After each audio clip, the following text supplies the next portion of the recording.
नाशिकमधील TCS कंपनीतील धर्मांतर आणि अत्याचार प्रकरण MIM नगरसेवक मतीन पटेलची SIT कडून 7.5 तास चौकशी। निदा खान मतीन पटेलच्या संपर्कात असताना मतीनने काही राजकीय नेत्यांना संपर्क केल्याचं मोबाईल तपासातून समोर।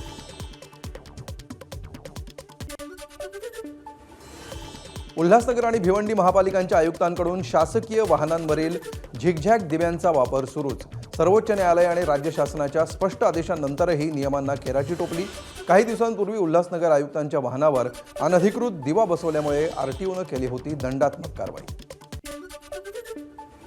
अन्न आणि औषध प्रशासनाचे आयुक्त तुकाराम मुंढे ॲक्शन मोडमध्ये। टीव्ही आणि पेपरमध्ये दिशाभूल करणाऱ्या जाहिराती करणाऱ्या सेलिब्रिटींवर केली जाणार कठोर कारवाई। ग्राहकांची फसवणूक करणाऱ्या कंपन्यांवर अन्न आणि औषध प्रशासनाची राहणार नजर।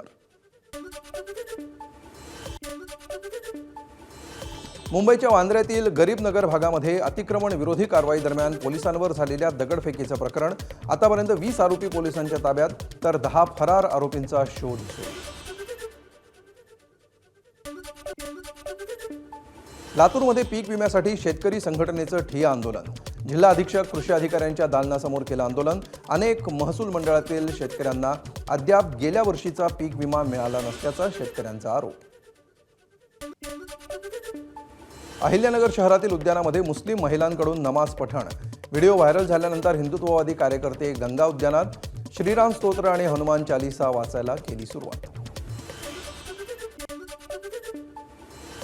जळगावमध्ये वादळी वाऱ्यासह जोरदार पावसाची हजेरी। पावसामुळे वातावरणामध्ये गारवा। उकाड्यानं त्रस्त झालेल्या नागरिकांना काहीसा दिलासा।